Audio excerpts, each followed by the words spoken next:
Hello friends, good morning. Welcome in JDIS academy. JDIS academy आप सभी friends का बहुत बहुत वेलकम है। I hope you are doing well. आप बहुत अच्छे से चीज़ों को एनालिसिस करते हुए अपने अपने टॉपिक को रिवाइज करते हुए उस पर क्वेश्चंस को सॉल्व कर रहे होंगे। तो फ्रेंड्स, जैसा कि आपको पता है, एज यू नोन दैट आज द हिंदू में इस समय भारत को लेकर के, भारत की विदेश नीति को लेकर के पिछले कुछ दिनों से बहुत ही बेहतरीन बेहतरीन आर्टिकल आ रहे हैं।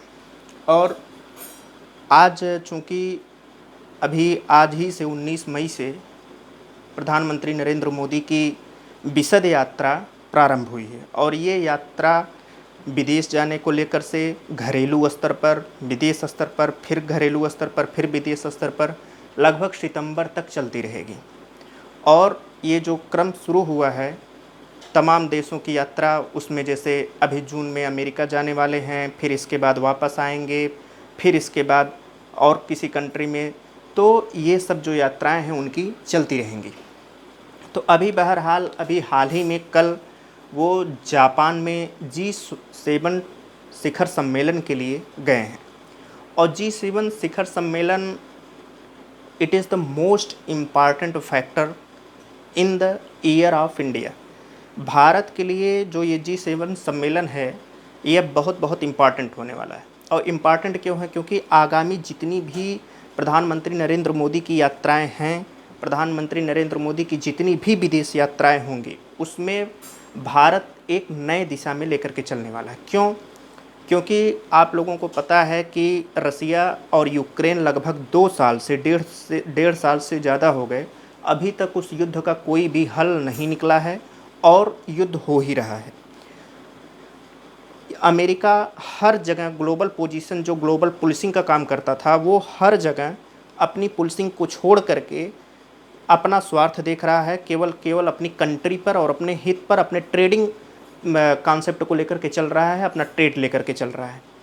तो अमेरिका जो ग्लोबल पुलिसिंग का काम करता था, वो उसकी जगह अब चाइना उभर रहा है। क्योंकि चाइना पूरे वर्ल्ड की second big economy and third most strongest military equipment है।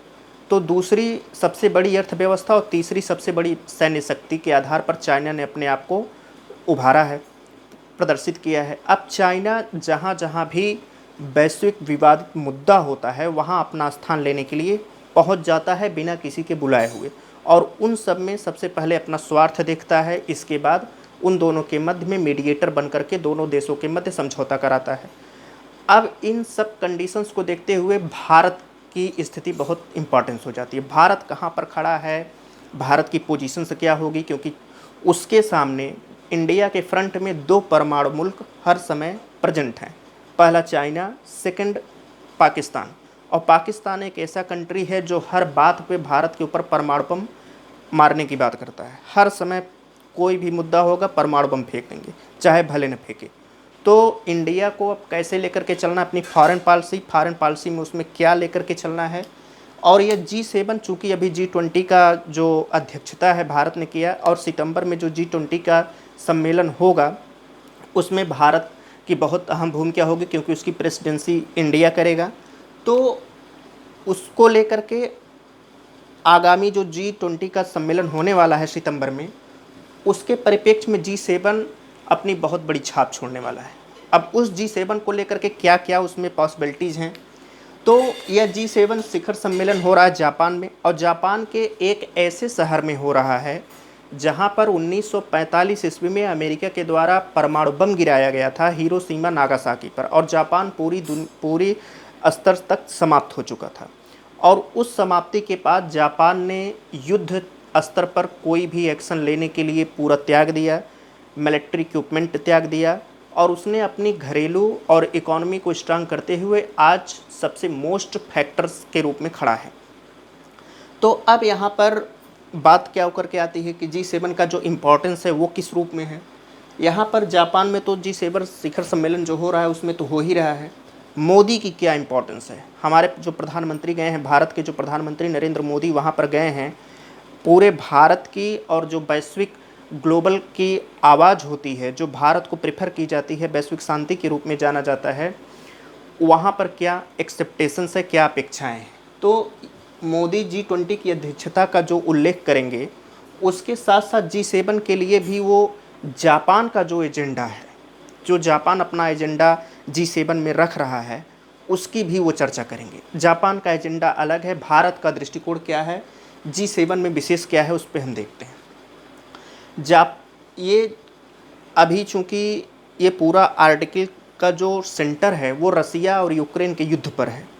तो रसिया और यूक्रेन, जैसा कि आपको पता है, पिछले 2 सालों से भयंकर लड़ाई लड़ रहे हैं। Ukraine as a perform of Indian comedian Kapil Dev, Ukraine एक ऐसा देश है जो दूसरे के दम पर कूद रहा है और दूसरे के दम पर उसको जो है 1.5 साल हो गए लड़ते हुए, और उसका कोई भी इलाका बचा नहीं है जहां पर रसिया ने भयंकर बमबारी नहीं किया। उसको सपोर्ट कौन कर रहा है? अमेरिका, नाटो देश, यूरोपियन कंट्री। ये लोग पहले पिस्टल उसको देना शुरू किए और पिस्टल से आज वो अभी कल के आर्टिकल में था फाइटर जेट तक मांग कर रहा है। तो ये युद्ध अब तक जो रुक जाना चाहिए था, अब तक वो रुका नहीं है, वो और आगे विस्तृत रूप ले रहा है उस युद्ध का। अब उसका इफेक्ट बहुत सारे कंट्रियों के ऊपर पड़ रहा है, क्योंकि ऑलरेडी ग्लोबल वार्मिंग के ऊपर भी पड़ रहा है, युद्ध से गर्मी बढ़ती है, फूड सप्लाई के ऊपर, एनर्जी के ऊपर, हर किसी के ऊपर उसका इफेक्ट पड़ रहा है, महंगाई के ऊपर। तो ये जो इफेक्ट है जब सारे कंट्रियों के ऊपर पड़ रहा है और पूरा जो विश्व का डिवाइडेशंस है, ग्लोबल जो डिवाइडेशंस है, वो एक दो पार्टों में, जैसे शीतकाल के पहले 2 ध्रुवीय विश्व बन गए थे, एक पूंजीवाद को लेकर के, एक समाजवाद को लेकर के। समाजवाद में रसिया और उसके अन्य सहयोगी थे, पूंजीवाद में अमेरिका और यूरोपियन कंट्री और अन्य देश थे।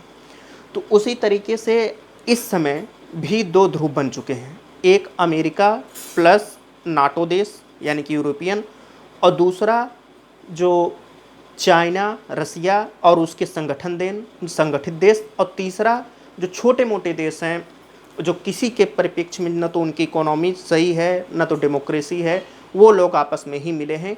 ये सब साउथ एशिया में है। तो साउथ एशिया की बात, और साउथ एशिया की बात को करने वाला इंडिया है।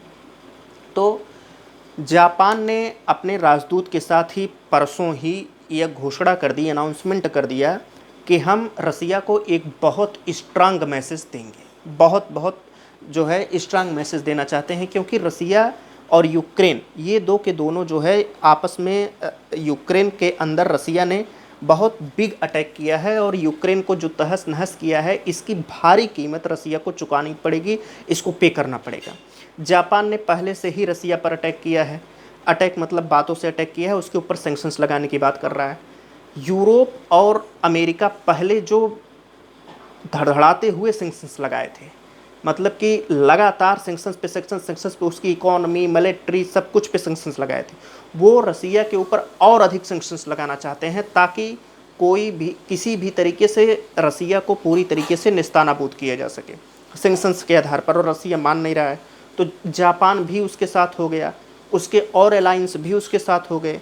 तो ये तो जापान और अमेरिका, यूएस, अमेरिका और नाटो के बीच बात थी। अब आते हैं इंडिया के ऊपर।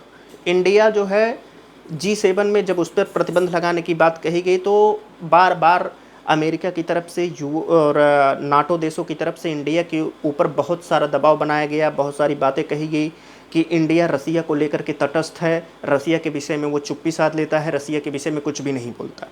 क्यों नहीं बोलता, उसके भी रीजन्स है, क्योंकि इंडिया और रसिया की जो फ्रेंडशिप है वो बहुत ओल्ड फ्रेंडशिप है। जब कहीं भी किसी भी स्थिति में कोई भी देश इंडिया की मदद नहीं कर रहा था तो उस समय रसिया ही इंडिया की मदद किया था हर दृष्टिकोण से। दूसरा, आज भी मैक्सिमम जो भारत का आयात है हथियारों के सेक्टर्स में, वो इंडिया रसिया से ही करता है। तीसरा, और भी जो तेल हैं, खनिज संसाधन हैं, उसका भी आयात इंडिया से रसिया से करता है। इंडिया और रसिया में बहुत सारे हथियारों को लेकर के संधि है, जैसे BrahMos missile, S-400 defence system. तो ये सब चीज़ें जो रसिया एक बड़ा व्यापारिक साझेदार है इंडिया का, तो वो क्यों बोलेगा? इंडिया के हित ऑलरेडी जुड़े हुए हैं, वो सब अपने हित की ही बात करते हैं। तो इंडिया ने जब भी रसिया और यूक्रेन के मुद्दे पर बात आई है कि इंडिया खुल करके बोले, खुल करके अपना सपोर्ट करे यूएस को और यूरोपियन देशों को, और रसिया पर सैंक्शंस की बात करे, उस पर जुर्माना लेकर के बात करे। तो इंडिया इस मामले में तटस्थ और संतुलित भाषा का प्रयोग करता है, और वो उसकी जो संतुलित लैंग्वेज है, संतुलित भाषा, वो यही रहती है कि युद्ध किसी भी विवाद का हल नहीं है, और युद्ध को जितनी जल्दी हो जाए उसको समाप्त किया जाए। मतलब एक ऐसी भाषा का प्रयोग करेगा कि ताकि रसिया नाराज़ भी ना हो और विश्व के लगे भारत ने रसिया के ऊपर ऑलरेडी बोला है। तो अभी तक क्या हो रहा था कि रसिया के ऊपर भारत जो ये सब बातें कर रहा था कि एक तटस्थ और शांतिपूर्वक बातें कर रहा था, अब G7 देशों का कहना है कि अब इसको जो है जो सैंक्शंस की बात आ रही है कि इंडिया रसिया पे ऊपर क्या बात करेगा, उसके ऊपर सैंक्शंस लगाने की बात होगी या नहीं होगी, इसे भारत के ऊपर छोड़ दिया जाएगा। और भारत के ऊपर जो छोड़ा जाएगा वो, जैसे वहाँ पर साउथ ईस्ट के कुछ देश हैं, अगर वो इसके एवज में मांग करते हैं, उसकी जो संरचना है उसको लेकर के मांग करते हैं, उस पर अपना विचार करते हैं, तो इसको पूरी की पूरी तरीके से भारत के ऊपर छोड़ दिया जाएगा। तो यहाँ पर जैसे और इस जो ये जो G7 सम्मेलन हो रहा है, इसमें रसिया और चाइना जो बिग एलिफेंट हैं, बिग एलिफेंट का मतलब जो बड़े आकार के देश हैं, वो इसमें शामिल नहीं हैं। वो जो है इनको छोड़ दिया गया है। अब जब इसकी मीटिंग हो रही है G7 की, तो रसिया और चाइना की जो निगाहें हैं इस सम्मेलन पर टिकी हुई होंगी कि हमारे विषय में क्या कहा गया, क्योंकि रसिया और चाइना के जो विचार हैं वो यूएस और नाटो के अगेंस्ट हैं, और ये दोनों यूएस और नाटो के धुर विरोधी हैं। और यहाँ पर G7 कंट्री के जो देश हैं वो यूएस और नाटो के ही देश हैं।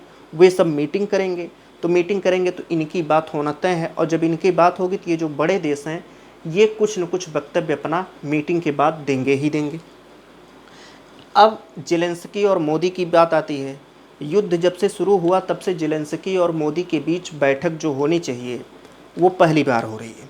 और भारत के विषय में, जो भारत और यूक्रेन का जो रास्ता है, जो भारत और यूक्रेन अपना कर रहा है, वो यूक्रेन को इस वर्ष जो यूक्रेन है वो यूक्रेन को लेकर के भारत जो एक संयमित भाषा का प्रयोग करता है। पहली चीज़ कि यूक्रेन उतना बड़ा रणनीतिक तौर पर साझेदारी इंडिया का नहीं है। क्यों नहीं है? क्योंकि इंडिया का थोड़ा विरोध, थोड़ा नहीं बहुत विरोध यूक्रेन ने किया है परमाणु अप्रसार संधि के ऊपर। जब वहाँ पर NSG में शामिल होने की बात कर रही थी तो यूक्रेन एक विरोधी देश था, और आज यूक्रेन जो है वो मदद मांग रहा है भारत से। तो अब जो इंडिया है, वर्ल्ड है, उसकी जो निगाहें हैं पूरे देश की, पूरे विश्व की, मोदी और जेलेंस्की के बीच क्या बातचीत होती है, जेलेंस्की मोदी से क्या कहते हैं कि आप रसिया पर प्रतिबंध लगाने में हमारा सपोर्ट करें, यूएस और नाटो का सपोर्ट करें, वो प्रतिबंध लगाते हैं अथवा नहीं लगाते हैं, कहाँ तक क्या करते हैं क्या नहीं करते हैं, वो उस पर जो है सभी की निगाहें टिकी हुई हैं। और जेलेंस्की को अभी जो सितंबर में G20 का सम्मेलन होगा उसमें यह बात देखने लायक होगी, इसी मीटिंग से तय हो जाएगा या आगे जो भी फैसला होगा, जो भी सिचुएशंस होगी, उसमें मोदी जेलेंस्की को आमंत्रित करते हैं अथवा नहीं करते हैं। तो ये पूरी की पूरी जो रसिया के ऊपर कहानी थी, इसका जो सेंटर था एक पार्ट का वो रसिया के ऊपर था, और इंडिया को देखने की बात थी कि इंडिया जो दो धारी तलवार पर चल रहा है, शांति की भाषा भी करता है उधर से भी इधर से भी, उसके लिए एक फैसला लिया जाएगा। कौन सा फैसला कि वो प्रतिबंध लगाएगा, किसके साथ है किसके साथ नहीं है। अब इंडिया की जो सिचुएशन है वो क्या है, वैश्विक इंडिया क्या है कि साउथ ग्लोबल की आवाज़ है, ग्लोबल साउथ एशिया की आवाज़ है। जो वैश्विक दक्षिण एशिया है, जो एशियन कंट्री होते हैं, दक्षिण के एशियन कंट्री, उसकी आवाज़ को ये बुलंद करता है। और मोदी एक ऐसे प्राइम मिनिस्टर्स हैं जो सबका अलायंस बना करके, यानी कि जो पड़ोसी देश हैं, जो दक्षिण में स्थित देश हैं, उनकी बात वैश्विक मंचों तक पहुंचाने वाले पहले प्राइम मिनिस्टर्स हैं। उन सब की बात लेकर के चलते हैं ताकि इनको, और वो एक विदेश नीति का एक अहम हिस्सा है। उसमें मोदी क्या आवाज़ उठाएंगे कि G7 कंट्री के द्वारा होता क्या है कि G7 कंट्री में सब के सब डेवलप्ड कंट्री हैं, विकसित और अति उच्च आय वाले देश हैं, मिलिट्री के रूप में भी और इकोनॉमी के रूप में भी। वो क्या काम करते हैं कि जब निर्यात होता है तो मार्केट देखा जाता है कि सबसे बड़ी मार्केट कौन सी है। और जो डेवलपिंग कंट्री होती है, वो डेवलपिंग कंट्री पहले अपने घरेलू स्तर को इकोनॉमी के रूप में एक मजबूत बनाना चाहती है। उसके लिए वो अपने उद्योगों को संरक्षित करती है। उद्योगों को संरक्षित करने के लिए जो विदेश से आयात होता है उस पर अच्छे खासे स्तर पर टैरिफ लगाती है। तो अब G7 कंट्री क्या करते हैं कि खाद्य सुरक्षा, उर्वरक और ये सब पे, खाद्य को लेकर के, उर्वरक को लेकर के, ऊर्जा सुरक्षा को लेकर के सैंक्शंस लगा देते हैं, प्रतिबंध लगा देते हैं। और ये प्रतिबंध लगा देते हैं तो जो विकासशील देश हैं उनको परेशानी होने लगती है, वो ट्रबल करने लगते हैं, उनकी इकोनॉमी चरमरा जाती है। क्यों? क्योंकि तब ये सैंक्शंस लगा देंगे कि जो विकासशील देश हैं वो रसिया से तेल नहीं खरीद सकते, जबकि रसिया सस्ते दाम पर तेल बेच रहा है। तो जब ये तेल नहीं खरीद सकते हैं तो इनकी जो ऊर्जा की सप्लाई है वो गई। दूसरा, ये खाद्य की दाम तय कर देंगे, खाद्य का, उर्वरक का दाम तय कर देंगे, क्योंकि विकासशील देशों में जो उनकी अर्थव्यवस्था होती है वो मैक्सिमम कृषि पर टिकी होती है। और ये जो लोग जो खाद का इस्तेमाल करते हैं, आयातित खाद जो होती है वो महंगी दामों पर मिलती है। तो विकासशील देशों के पास इतना पैसा होता नहीं है कि वो महंगी खाद अपने किसानों के लिए खरीद सकें, घरेलू स्तर पर ही वो प्रयोग करते हैं। तो उस पर अगर ये लोग सैंक्शंस लगा देते हैं, सैंक्शंस का मतलब कि आप अन्य देशों से सस्ती खाद न खरीदें, हम जो दे रहे हैं वो यूज करें, तो कहाँ से देंगे? तो ये सब जो कुछ भी होगा मोदी उस पर बातचीत करेंगे, उस पर क्या फैसला आता है वो देखने लायक होगा। इसके क्या इफ़ेक्ट होंगे? इसके जो इफ़ेक्ट होंगे, पूरी की पूरी इकॉनमी जो है वो चरमरा जाती है। इसके अलावा अभी श्रीलंका क्या है, श्रीलंका ऋण के जाल में फंसा हुआ है। वहाँ पर जो ऋण स्थिरता को लेकर बात की जाती है कि जो वहाँ पर G7 और G7+ देश हैं, वो मोदी वहाँ पर श्रीलंका को ऋण जाल से कैसे निकाला जाए और कोई अन्य कंट्री ऋण जाल में फंसे ना, उस पर लेकर के बातचीत करने वाले हैं कि उसकी आवाज़ उठाएंगे कि उसको कैसे वहाँ से इवोक किया जाए, कैसे निकाला जाए, उसको कैसे बचाया जाए ऋण जाल की स्थिति में लेकर के। दूसरा, जो आपूर्ति श्रृंखला की विश्वसनीयता होती है, मतलब जो चेन, सप्लाई चेन होता है, सप्लाई चेन हर जगह पर होता है, फूड में, सर्विसेज में, उसकी जो आपूर्ति की जाती है उस पर अपना विश्वास बनाने को लेकर के है कि उसका विश्वास टूटे ना, वो क्रम व्यवस्था कहीं वीक ना हो, उसकी क्रम व्यवस्था कहीं टूट न जाए, उसको लेकर के बात की जाती है। वैकल्पिक ऊर्जा गठबंधन के रूप में, वैकल्पिक ऊर्जा का मतलब जो एक तरफ सौर ऊर्जा और ये सब ऊर्जा जो अक्षय ऊर्जा होती है उसकी टेक्नोलॉजी बहुत ही हाई होती है, बहुत ही महंगी होती है। और स्वच्छ ऊर्जा, क्लीन ऊर्जा, फेयर ऊर्जा, ये विकसित देशों के पास इसकी टेक्नोलॉजी रहती है। तो जब विकसित देश इसकी टेक्नोलॉजी लेते हैं, विकसित देश इसकी टेक्नोलॉजी को ट्रांसफ़र करेंगे, तब जाकर के विकासशील देश इस अवस्था से आगे बढ़ेंगे। और विकासशील देशों के पास इतना ज़्यादा पैसा नहीं होता है, इतना ज़्यादा उनकी इनकम नहीं होती है कि वो इतनी हायर टेक्नोलॉजी को अचीव कर सकें। उसके लिए उनको विकसित देशों से हर हाल में मदद चाहिए होती है। तो इस पर वैकल्पिक ऊर्जा गठबंधन का नेतृत्व करने पर। दूसरा, इंफ्रास्ट्रक्चर को लेकर के, क्योंकि डेवलपिंग कंट्री के पास जो लैकिंग होता है वो धन का होता है, तो इनकम का लैक है, यानी कि इनकम उनका कम है, तो वो इंफ्रास्ट्रक्चर डेवलपमेंट पर ध्यान नहीं दे पाते। इंफ्रास्ट्रक्चर उनका बहुत ही वीक होता है हर सेक्टर में। तो इंफ्रास्ट्रक्चर कैसे उसको स्ट्रॉन्ग किया जाए, बुनियादी ढांचे का निर्माण कैसे हो और डेवलप्ड की दिशा में कैसे आगे बढ़ा जाए, यानी कि हर सेक्टर्स में जो अन्य, ये तो रसिया के ऊपर बात थी, ये जो बात है आपूर्ति सप्लाई चेन को लेकर के, फूड को लेकर के, एनर्जी को लेकर के, डेप्ट को लेकर के, यानी कि ऋण जाल को लेकर के, इंफ्रास्ट्रक्चर को लेकर के, हर सेक्टर्स में ये भारत के प्रधानमंत्री के द्वारा G7 कंट्रियों से बात की जाएगी, उस पर क्या निकल करके आता है। अब आगे एक बात कही गई कि NSG के ऊपर, NSG मतलब परमाणु अप्रसार संधि। परमाणु अप्रसार संधि यहाँ पर इम्पॉर्टेंट क्यों है उसका, क्योंकि ये जो G7 की मीटिंग हो रही है ये जापान के हिरोशिमा और नागासाकी में हो रही है, और इसी दोनों स्थान पर 1945 ईस्वी में अमेरिका के द्वारा परमाणु बम गिराया गया था और जापान पूरी की पूरी तरीके से नष्ट हो गया था। तो अब जापान और भारत जो कि NSG का सदस्य नहीं है और यह परमाणु को संयमित करने में, परमाणु युद्ध को रोकने की दिशा में अभी तक जो इसका रिकॉर्ड रहा है वो बहुत ही बेहतरीन रिकॉर्ड रहा है। जब से भारत परमाणु सदस्य के देशों में शामिल हुआ है तब से इसका रिकॉर्ड बहुत बेहतरीन वर्क रहा है, और यह कभी भी परमाणु हमले को लेकर के, परमाणु बम के हमले को लेकर के कुछ भी उल्टा पुल्टा पाकिस्तान की तरह उसकी भाषा का प्रयोग नहीं करता है। इसीलिए जब एनएसजी भारत इस पर बात करेगा तो जापान भारत का इस मुद्दे पर साथ देगा, क्योंकि जापान एक ऐसा कंट्री है, एक ऐसा देश है जो परमाणु बम के हमले को बहुत विधिवत झेल चुका है और अभी तक 1945 से लेकर के 2045 आने में अभी 12 साल हैं। 88 साल के बाद भी वहाँ पर जो जनरेशन आती है वो परमाणु जो विकिरण होता है उससे प्रभावित है, कहीं न कहीं उसका टेढ़ा बाकुल सब कुछ पैदा होते हैं। तो ये जापान इस पर जो है अपना वक्तव्य, अपना कमिटमेंट देगा कि परमाणु युद्ध नहीं होना चाहिए, परमाणु को रोकने के लिए उस पर कुछ न कुछ कमिटमेंट तो करेगा ही करेगा। जापान यानी कि इंडिया का साथ इसमें देगा। अब जापान का एक और वहाँ पर कमिटमेंट निकल करके आया कि क्योंकि जापान अंडर 5 जो विश्व की 5 से 6 अर्थव्यवस्था होती हैं उसमें जापान शामिल है और जापान की जो टेक्नोलॉजी है बहुत स्ट्रांग है।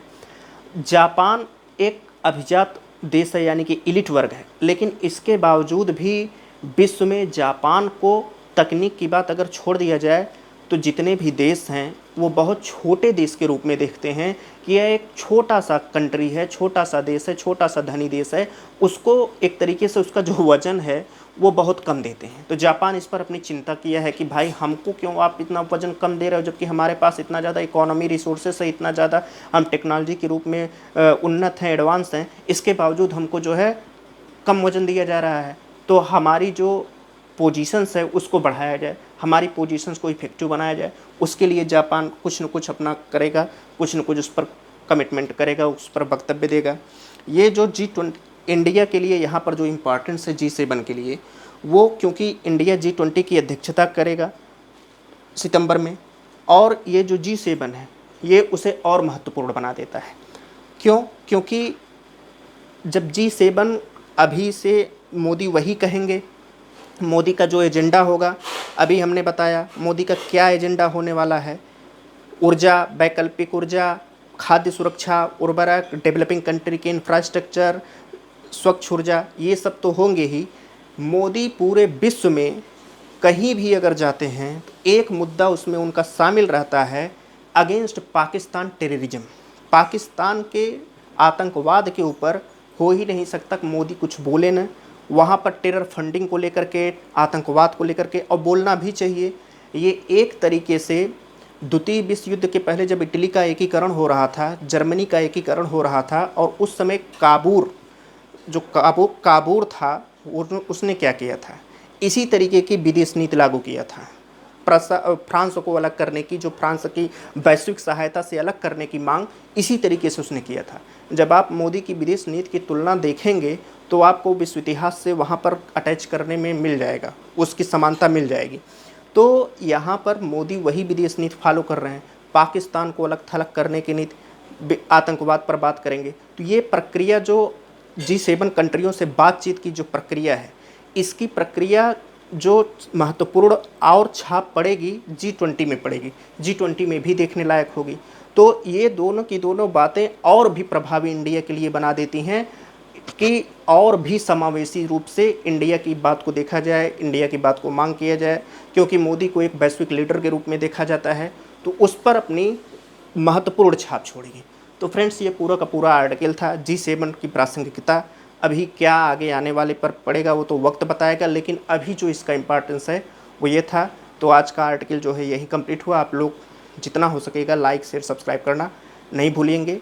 तो मिलते हैं कल के लेक्चर में। जय हिंद, जय भारत।